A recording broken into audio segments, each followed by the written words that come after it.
Ituturo ko sa inyo ngayon kung paano gumawa ng roast beef na madali lang. Yes, Mang Peps, yung hindi nagagamit ng oven gaya ng request ng viewer natin. At ituturo ko rin sa inyo ngayon kung paano gumawa ng masarap na gravy. Kaya ano pang hinihintay natin, Mang Peps? Gawin na natin to. Tara, lutuin natin to. Gagamit tayo dito ng 750 grams beef shoulder petit tender, Mang Peps. Yes. So maglalagay tayo ng garlic powder. 1 teaspoon lang yan. Make sure lang, Mang Peps, masison yung buong meat, Yes. para even yung lasa. Saka maggamit tayo ng crack na paminta. 1/2 tablespoon. Yes. Mas okay pag crack, Mang Peps, kaysa yung brown. At saka tayo maglalagay ng rosemary. Oo. Dried yan yung ginamit natin. Tinagtad mo, Mang Peps, para Yes. hindi nakakatinik. And then, ilagay na sa isang bowl para sa ating mga liquid ingredients. Maglagay tayo ng 2 tablespoon na liquid seasoning. Yes. Tapos, 1 tablespoon ng Worcestershire sauce.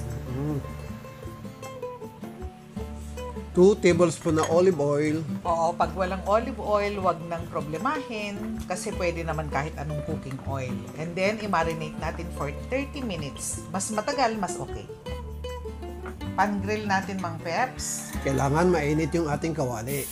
Yes, ilagay yung baka, tapos maglagay ng 5 cloves na garlic. Binalatan lang yan, Mang Peps, at pinipit ng konti. Yes. Grill lang, pati yung ating baka, kailangan magkaroon siya ng parang roasted na itsura. Yes. Yung para siyang naihaw. Okay. So, ayan, ikot-ikot lang. Lahat ng side, kailangan yung medyo mag-brown siya talaga. No? So, ayan, parang okay na yung iyong mga bawang. Yes. Tanggalin na natin. Baka ma-over.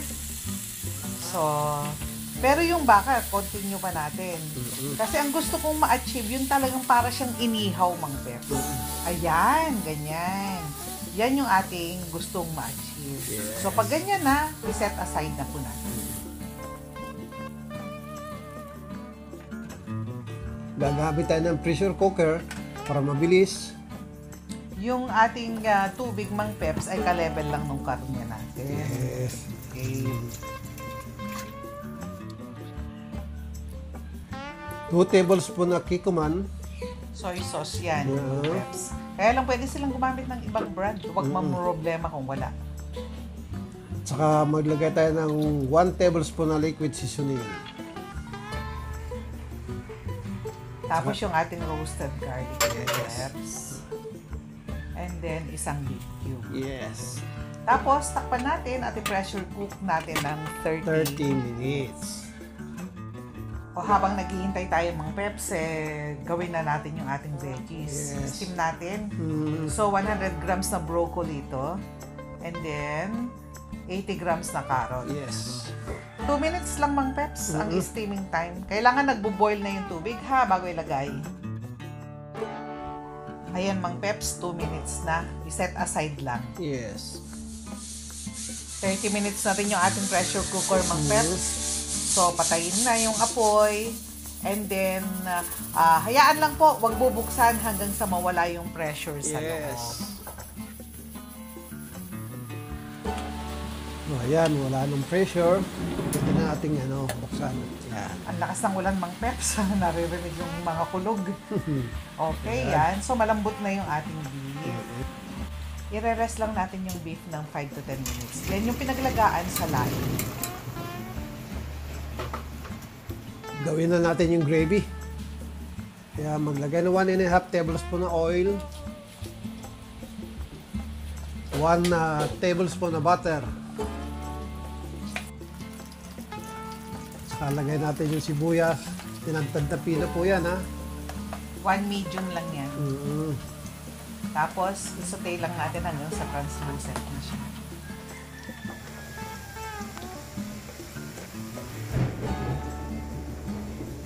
Maglagay tayo ng 1/4 cup na all-purpose flour. Tutunawin mo yan sa mantika, Mang Peps. Yes. Yan yung ating pampalapot. So, maglagay na tayo ng sabaw. Yeah. Yan na yung pinaglagaan natin. 2 cup muna. Tingnan natin mamaya kung malapot pa, magdadagdag tayo. No? Yes. Okay. So, 2 cups yung nilagay mo muna, Mang Peps. Tapos, paminta. Yung Paminta durog taog. na. 1/2 teaspoon yun. And then, lalagay ka na uli ng Worcestershire. Yes. Okay. 1/2 tablespoon. At yung iyong sliced canned mushroom. Mga 60 grams lang yan. Yes.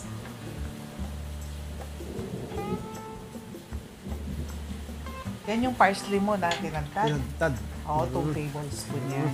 Fresh parsley po yun. Magdagdag tayo ng kalahating cup na tubig. Malapot pa kasi Mang Yes. Peps.